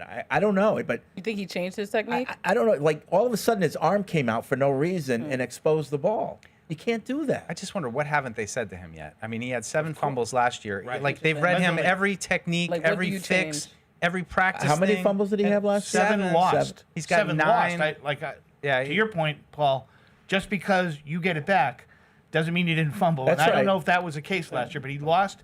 Stat that CBS put up was 7 lost fumbles, which led the league last year. Yeah, and now he has 9, which also leads the league for non-QBs. So I just that's why it's a great question of what is the answer, because what haven't they said to him yet? What bridge hasn't been crossed yet? At a certain point, you just have to ease him back in and hope that he stops fumbling. But, my confidence now is anybody going to feel great if you're trying to run the clock out and you got a lead by 3 points? And It's almost like that. Mike had it. It was 7. He lost them all. It's almost like that bullpen pitcher that he's just giving up runs. And you want to get him out there, but you have to wait for the moment where it won't hurt you to get him back out there. Just keep bringing him in when guys on base. Right. Not a high leverage save situation. Unfortunately, the Patriots don't build up enough lead where you can say, all right, Ramondre, go out there and do a fumble. Like, these are all close games. There's no easy solution, and I do not envy the coaching staff, and obviously I don't envy Ramondre Stevenson, because you can see, from the clip that Matt took from that, he's wearing it, and it's not a fun place to be. No, especially on the heels of last week where he played really well, and it felt like, hey, maybe he's getting it back. I called it almost a throwback, vintage kind of Ramondre Stevenson performance, and then to follow it up with a vintage Ramondre Stevenson of the bad type, you're just kind of running in circles with him right now. Is there any consolation? You just mentioned how these have all been close games. Is there any consolation in the fact that the first 3 have been fairly close? Absolutely. Yeah, I mean, like I said, this makes me want to get out there and Sunday can't come fast enough. I want another bite at the apple. Yeah, it's less about the scores for me and more about how it actually unfolded. out, And I don't know how encouraged I was after week 1, even though the score was. But these last 2, it feels like they've got some stuff. They just got to get out of their own way. Were they the better team today, Paul? Oh, absolutely. I have no consolation today at all. Okay. That they kicked the game away. They had no business losing that game. None. That's what it felt like. 100% agree. All right, we're going to get into all of these calls and emails. Everything's blowing up everywhere. But before we do that, football fans, you know that traditions matter. Turning moments together into something truly epic. They're what inspire us to make our masa and Tostitos the traditional way. Starting with whole corn kernels, no artificial flavors, colors, or preservatives, all to give you that perfect crunch. Discover your next tradition this football season. You can head to the store, grab your Tostitos team bag, and scan the code for a chance to score an epic experience with the Patriots. Tostitos, tradition matters. All right, let's take it to the phone lines. We've had a few people waiting for a second. So I'll start with Anthony in South Florida. Hey, guys. How you doing? Thanks for staying on the line. Yeah, no worries. I just have 2 points, really. The first point is how disappointing would you guys call this season if every game turned out similar to this one and last week, just a toss-up on who wins? And second, if this was last year, I think all these penalties would have, Gerard Mayo would have never heard the end of it. When do we start holding that against the coaching staff? Thank you. Good question. At what point are you who Holding. you are? Like just a team that can't win. Yeah, well, at what point are you just a sloppy team that takes a lot of penalties and has stupid turnovers in the worst possible time? Yeah. I mean, I really hope that's not the direction they're headed, but that's what I said. They have a choice right now. They can either be that team that continues to shoot themselves in the foot, or they'll be the team that cleans up the turnovers, cleans up the penalties, and really starts to build some momentum. One of the things that Mike said post-game, you guys tell me, the first Carlton Davis PI, ticky-tack, or was that legit? The Carlton Davis PI was he had 1. I thought that was a ticky-tack penalty. Right. Terrible So call. I don't think Mike loved that call, and he said something. He goes, I don't know how we better coach how he played on that one. That doesn't seem like pass interference to me. So again, I'm not trying to excuse the 7 penalties, but they were better than a week ago. But I'll say this: they still make some stupid mistakes. You have a defensive back who dives at the legs of a blocker, which is football 101. You can't do that. Are they teaching it? Are they coaching it? That's a really bad penalty. The TV broadcast was saying the running back or the receiver or whatever, it was a slip screen, like he was in the vicinity where he was trying to get the ball carrier at that point in time too. That was another. He completely takes the legs out of the. You can't see it in this one. The last they just showed the replay. Like you can't dive at a guy's legs. Like that's a 15-yard jump start to that drive that ended up in a touchdown. That's a big penalty. The penalties on defensive backs down, those are going to happen. You're going to get some ticky-tack. It's a hard league. You're going to get some ticky-tack holds. The Steelers, like Mike made the comment, the Patriots looked like they were going 3-and-out to start the game, and it was a penalty on somebody no one even saw. Bailed out. The touchdown, the first touchdown they got, penalty that you said on the broadcast they thought that was obvious. I didn't think that was obvious. You thought it was offensive interference. I thought he pushed off a little. Yeah, when I looked at it again, I didn't really think it was. They both had hands. Yeah, I really didn't think it was anything. I didn't think it was really a call. But, so those are going to happen. Yeah. I would not kill obviously the timing is tough. I would not kill Alex Austin, and I would certainly not kill Carlton Davis. No. I don't think Carlton Davis really did. I mean, he was holding him up, but I don't really think that was a penalty. Terrible call. I agree with Fred on that one. I know he's trying to get me in an argument, even though I 100% agree with him. But diving at a guy's legs and jumping offside in the first play of the game.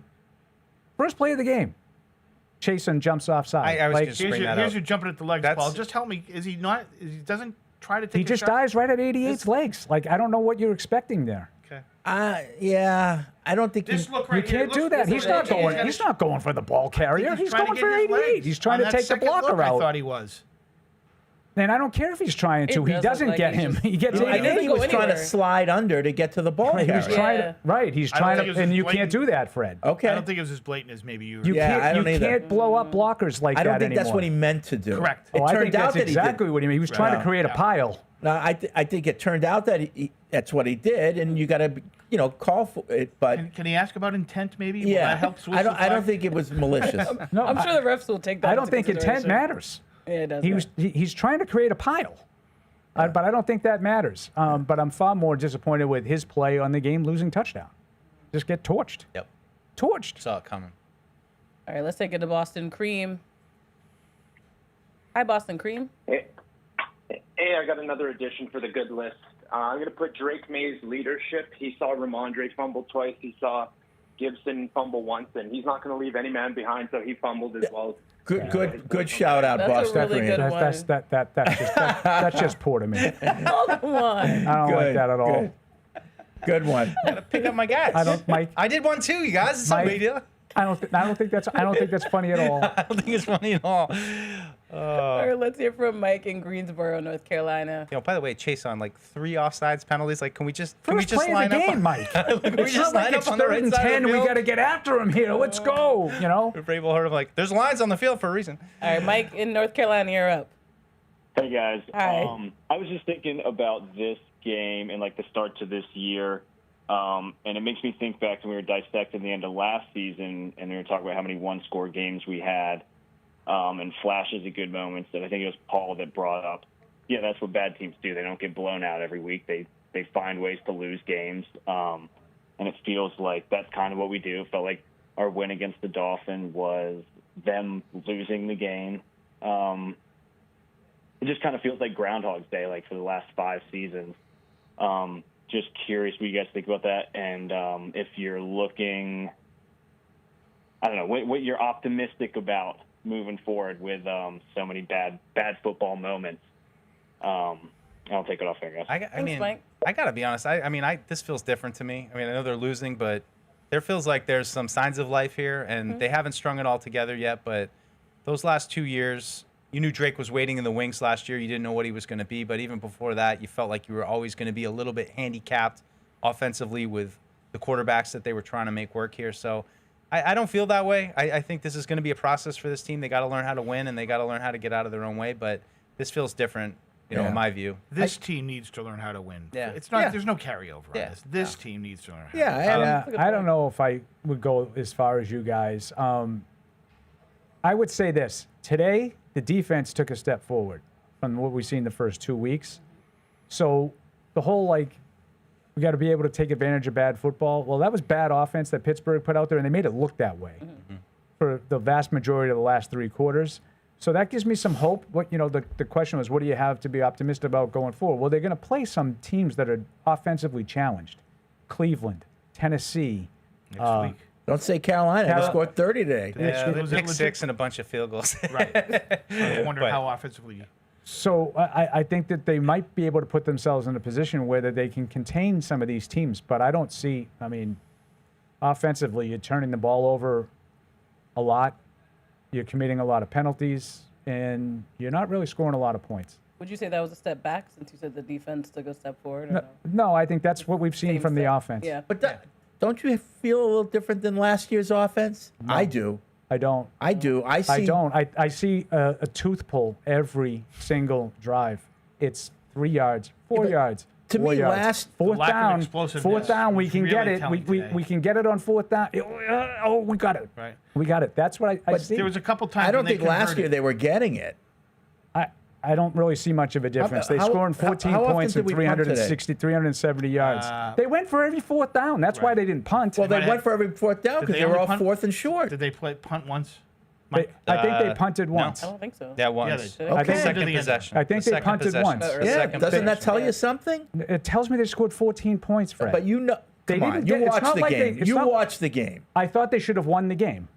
I think they should have scored more points. They should have scored more points, yes. Right. But they didn't, and that's what I've seen for the last 2 years. But you can say the same thing. But last year they shouldn't have scored more points. They didn't earn. Oh, I don't know about that. Oh, come on! They couldn't execute. They didn't have games offense. They didn't have games like this. They were moving the ball. I don't think the offense was as good today as you think it was. I guess that's my point. Well, I don't think it was. I think Hunter Henry was really good. No one else really did a thing. I think it was worse than you think it was last year. No, the offense was bad last year. And it was. Today was better than last year. No question. I'm not arguing with you that. What you're seeing is better. Good. What you're seeing is better than last year. Correct. Like the offensive line is better than last year. It's not good.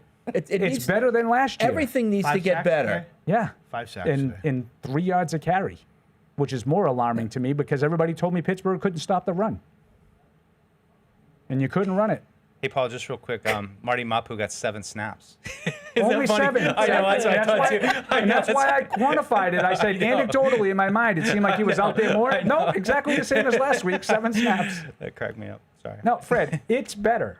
The offense was better today than first of all, forget the Brissett games. Let's only count the Drake May games. All right. Like the Rams game last year. Moved it up and down the field. How did they only end up with 22 points? Because of this. This is what they do. Yeah. This is what they do. They turn the ball over. Yeah. And until you stop being that team that commits the suicide, that's what you're going to be.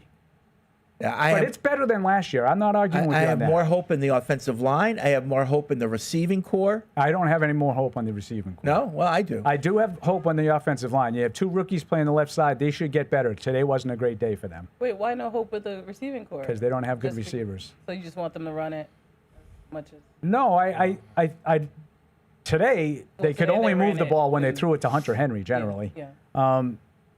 But they're good. The tight ends are good. Hooper made a couple of catches too. I just feel like if you can't consistently score 24 or more points, and they can't, they have not demonstrated that. That's true. Then you're not a good offense. Is it better? Did it look better today to your mind's eye? They should, they turn the ball over twice in the end zone, and then you get 28 points. And I'm feeling all different. I know. Except for that's what they do. Yeah. Do you understand what I'm saying? Like, yes, in a vacuum today, Fred, I would say, oh, that was a 28, 35-point game. Yeah. Except for that's what they do. Well, they get that key penalty that puts them behind the chains, or they fail to convert on a key spot. Demario Douglas has to get the first down on the last 4th down. He has to. I believe. I hate the call. I hate the fact that they threw it short of the sticks. But he needs to just fall forward and get a first down. I agree. But that's what they do. They're going to clean this up. They're going to clean it up. I'm not saying when they do, I will say it's better. Yeah. I see the potential. I see the potential, like my kid. I see the potential. You can do it. I don't know why you turn into like Stuart Smalley, and it's like you're good enough, you're smart enough. Execute. Like this is the NFL. All right, let's listen. You can't turn it over 5 times. Our friend Eldred in North Carolina is on the phone. Hi, Eldred. Hey, Kwame. Hey, fellas, how you doing? All right. How y'all doing? Hey. I'm not doing good because I got to wear a confound Pittsburgh jersey. Then I got to buy some drinks for because we got somebody lost a bet. Yeah. Stop betting. Or bet. Stop betting. I ain't going to do that. This show is presented by DraftKings, by the way, so I take that back. I ain't going to do that. Okay, Paul, I disagree with you about the wide receivers because I'm still seeing that North Carolina Drake Maye is the NFL Drake Maye. When he kept throwing to Henry, when he got by that third down, close to the close to the stick, Diggs was breaking. If he held it half a second longer, Diggs was breaking right behind him. Nobody in front, nobody around him, nobody in front of him. He'd have scored. It'd been a touchdown. But he took that quick one because he's jumping a little bit. Yeah, I'm not saying they never get open on any play. Yeah, but see, they just lack explosiveness. Everything is so hard. And maybe Drake Maye didn't wait that split second longer for a guy to get open because he was picking himself off the turf all day.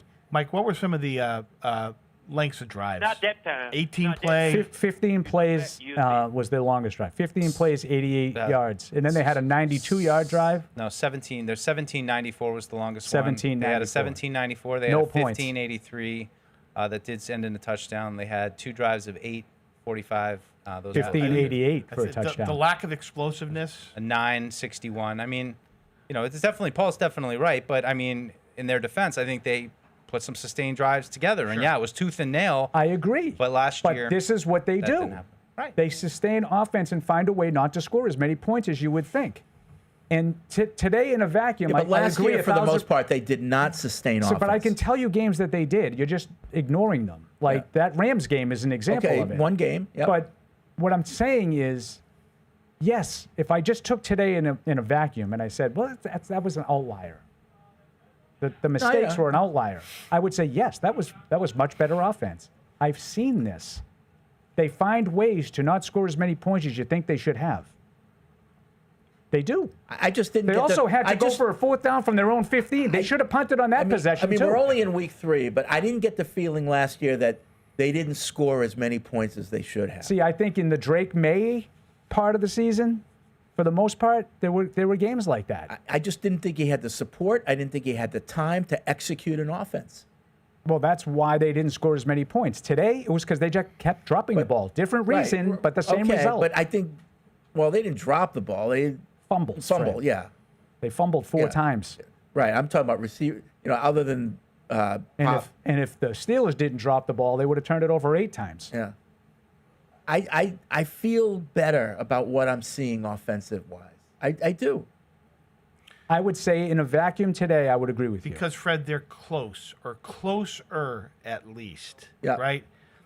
Eliminate bad football, we're having a different discussion. Yeah. But until I don't they know- show I don't know that how they you can do know that. saying he doesn't know if they can do that. Well, because they haven't demonstrated it. Because I know I'm a little different. Bad football is talent. Yeah. It's not bad luck. Well, sometimes it is. Bad football can also be coaching. False starts. And I also think the coaching is better this year. So we'll see. We're in week 3. We got a lot of football It's a leap to play. of faith. Wait, but Paul, to your point then, do you think there's enough talent on this team to have the potential that Fred believes exists? Barring injury. No. Oh, that's where, okay. But that's, that's where it starts. but that doesn't mean that it'll always be like that. For Right sure. now, they've increased their talent level from last year. They still have a long way to go. Yeah. Still have a long way to go. This is a game they should have won today. And they're going to kick themselves. Yep. Oh, because yeah. if you guys are right and I'm wrong, and they end up getting themselves up off the mat and they start putting together some good performances, games like today are going to kill you. Oh, yeah. That could be like, oh, man, if we had only won that game. A conference game that you're going to be probably fighting for a wild card with that team, and you just gave them one. Mm-hmm. Yep. Yeah. No, I That's hear the you. hard part of it. Well, looking ahead, I mean, I know Carolina won 30-0, but it's not like the 85 Bears are coming into town next week. Not The 85 Bears didn't come into town today. I know. And you lost to them. I know. And certainly the 85 Bears weren't here on opening day. It's a good defense. 85 Bears. I mean, that man loves his defense. The Raiders today, that juggernaut that they lost to opening day, gave up 41 to Marcus Mariota. Yeah. They haven't played a good team yet. Yeah. And they're 1-2. Yeah, they do next week. All right. Now, fortunately, there aren't a lot of good teams on the schedule. Well, I mean, this is what Vrabel talks about when he says we need to take advantage of bad football. He knows there's a lot of bad football out there. Absolutely.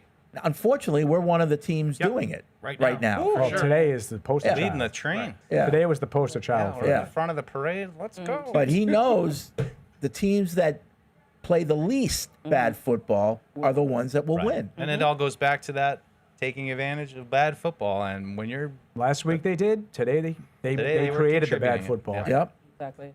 All right, Ivan's in California. Chicago? I must probate Hey, you. gang. Hello. Super disappointing. I'll tell you, Fred, yesterday we put a guy in the Hall of Fame. What do you used to say about potential? Which means you haven't done anything yet, right? And for me, my biggest thing is Drake Maye. Not only is his decision-making, to me, just bad, it's just he can't hit the bunny. I mean, great, he went 12 for 12, but I mean, my God, if you can't hit a 5-yard pass, then what are you doing in the NFL? It just, to me, it's a little bit of Bledsoe 2.0. You know, great arm, good athlete, but, man, just when you need him, brain cramp. I know he's young and it's early and blah, blah, blah, but at the end of the day, he's either got it or doesn't. And to me, I'm very concerned about that. I know there's a lot of talent that's missing on this team, you know, but I think when you're the guy that's running the team, you're running the huddle, you get your hands on the ball as much as he does. The amount of mental mistakes and bad decisions he makes, I don't know. I don't know if you're going to fix that, but that's just my opinion. Okay. Thanks, Ivan. I mean, he's a 23-year-old kid. It's unfair to compare And him he's to played Brady. now 14 NFL games. 14 or 15? 15 NFL games. He has all the talent in the world. We know that these were the issues all along, that he's up and down. And I think he has enough talent to wait and let him develop in an offense right now that looks like Josh McDaniels still knows what he's doing. Get some more talent around him. Get this experience. But I think I agree with the caller 100% that the inconsistencies we're seeing from Maye are the concerns we had in college, are the concerns that we had last year, are the concerns we talked about all summer. So at a certain point, he does have to fix those things. And for every game like this, it's only going to get louder. People that are concerned that, yeah, he looks great for 75% of the plays in the game, but those other 25%, he's going to lose the game. I'm for not you. saying anything is acceptable. It's not acceptable. But it's enough talent to, you know, I'm sure Buffalo fans in you know, early on in the going of Josh Allen would have said, that's it. He is what he is. Let's cancel it and start over and go try to find another quarterback There was a lot begin more again. success early in the career Well, for sure, Josh but- Allen. There was mistakes to be sure, right. but he won a lot more games than this. In his first 15 games? Yes. How many more games did he win?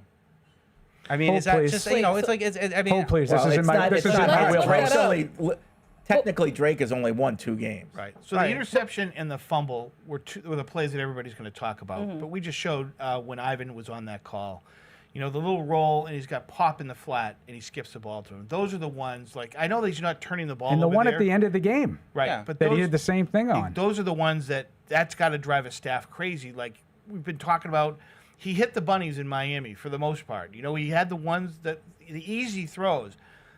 Those throws that he has, the easy plays, he's got to make those plays. He's got to make those connections. Sure. You know? So how many games do you give Drake Maye until you sign off on? Another 2 years? Because we're getting emails. I'm not. as well. I am not advocating No. pulling the plug on the Drake Mayer. People don't We think did that. get a few right? emails about that. No, I know. Like that but that's- caller just that's had a- it. That's a fan. But that's what point I'm of going to view. say is there's never a straight road to perfection or to No. excellence. And if you think that the kid has the leadership traits, you think that he has the arm, you think that he has the athletic talent, then you have to be patient. You can't expect him to walk out here in year 2 in a first offense and it completely have solved all the problems that have haunted him. Now, again, how many of us were 22, 23 years old in a job and you made some stupid mistakes? Yeah, I think all of us probably did. So, you know, maybe it's not exactly apples to apples and Josh Allen won 6 more games in this time frame than Drake has.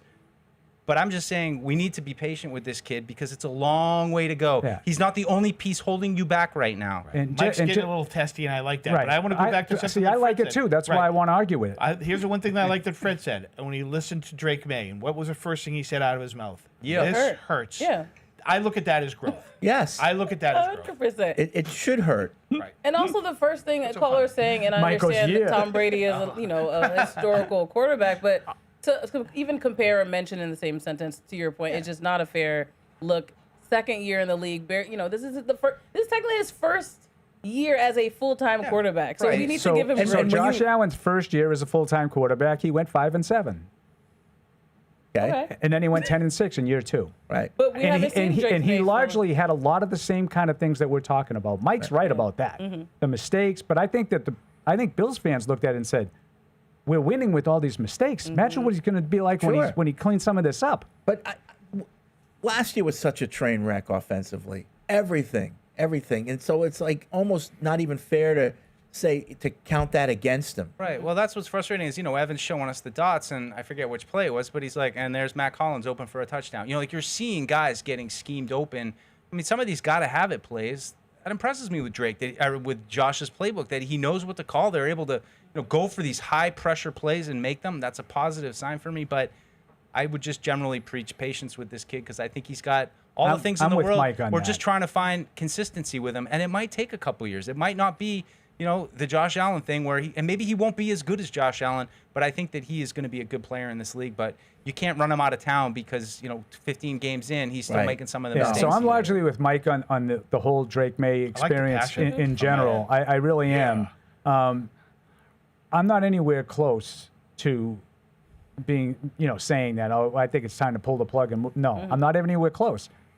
But I'd be lying if I said I wasn't concerned. Because a lot of the stuff that I'm concerned about was stuff that was talked about that was attached to him coming out of North Carolina.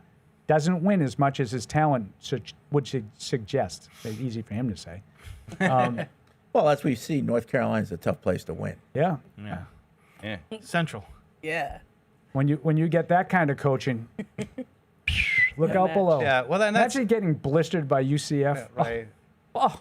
Well, I hate making comparisons, but just my own personal viewing of like when Mac Jones got here, and you knew he had some limitations, and those limitations showed up when he got to the NFL. But then other things started to show up too that were like, I don't know about this. I like this a lot more than that. I'll be honest with you. Yeah. Yeah. And so those, so far Drake hasn't done anything to me that's been like, oh no, that's gonna be like, we know what we know.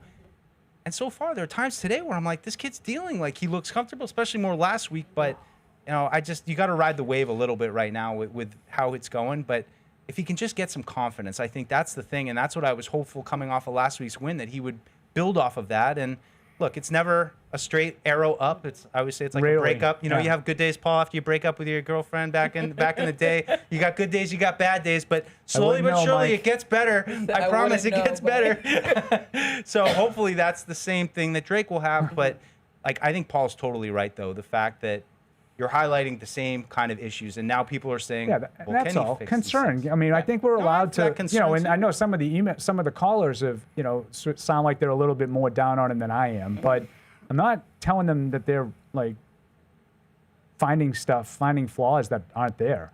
That, some of the throws, and to me, and I'm going back to you because I think that you really identified this earlier than most. It's when the game's on the line. It doesn't seem like it's the same. Yeah. Tight. And that's a concern to me. Yep. That throw across the middle to Douglas today, he just didn't set. I mean, I thought Evan was going to cry. He just didn't He just didn't set his feet. Oh, he's a mess. The footwork. He just didn't set his feet and missed a wide open throw. That's an easy throw. Yeah, the Mace plays. And then you put yourself in a position where you got to convert another fourth down. How many times you going 4 for 4 on fourth down? And yes, should they have converted that? Yes. Demario Douglas probably should have gotten the first down on that play. But you put yourself in that situation, and these kinds of things will happen. You want to talk about roller coaster? Think about Evan's day. Like seeing Jason Tatum here, very, very high. First 2 possessions, Evan was like jumping off the bridge. Evan thought they were going to get boat raced, and I said, Pittsburgh's not good enough to blow them out. I believe that. We'll check in. We'll check in with him, see how he's doing tomorrow when he has to go through the film of it all. It's his burden, It's what he has to do. It is his burden in life. For the people, though. All right, let's hear from Mark in Connecticut. Hey, everyone. How you guys doing? Oh, hi, Mark. Hi, Mark. So, me and my father were at the game, and we're all just looking around after every turnover going, we're just self-inducing our own, demise here. We're literally just losing the game on our own stupidity. But my other take is, why is Diggs not getting more involved, and especially at the end of the game, when it's the 4th and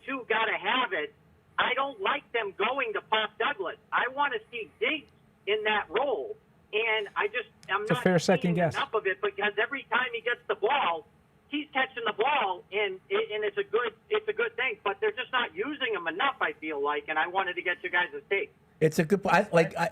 I guess I don't pay enough attention to it, but I don't know if he was double covered on that play. I don't know what was going on with Diggs on that play. Right, 3 targets, 3 catches. Is that what the stat line is? Yeah. For Diggs? Yeah. No, I mean Diggs has not been a big part of the game on all 3 weeks. I think he's made some big catches. Yeah. Within the games, but he hasn't been. I haven't seen the volume that I was hoping for. Are they easing him in? Yeah, I was gonna say, is that intentional because of the Post-knee? ACL or just? I mean, I don't know. You have to ask Drake Maye why he's lack not of throwing it to connection him. with Drake. Or, Nothing after the catch with him, really. I mean, this was probably as close as you get, rumbling, stumbling, bumbling for the first down. No, it's been a little up and down for sure, and I was hoping for a little bit more from him, but they're going to have to find ways to get bigger chunk plays, and because that's what we've been talking about. I mean, it doesn't. Everything has to be so hard, and that's a point I agree with Paul on in connection to last year, where it continues to be a grind, and I think that's ultimately just a reflection on the playmakers that they have and these guys that just don't have that explosiveness, and that's what they have to get to make this a true NFL offense. That's what Diggs was brought in to do. To give those Dorch. All right, we have Robin in Fort Lauderdale. Robin. Yes. When are we going to hold the adults accountable? Obviously, with Bill, he was never accountable. He destroyed Mac. And now Vrabel, everyone's talking about the kid. Okay, there were reports that Vrabel's practices, his training camp, were weak. Okay, when you're not a good team, which the Patriots are not, you reinforce fundamentals, period. If our fundamentals were okay today, we win this game going away. I don't think Vrabel's practices or his training camp, for that matter, or anything, is up to par. And nobody, all the kids, when are the adults? I thought when we were done with Bill, we were going to get some accountability with the grown-ups. Okay, but we're not. Blame the kids. He dropped this. And I'm not saying those kids, they played like trash today. But it starts with Vrabel. Reinforce the fundamentals.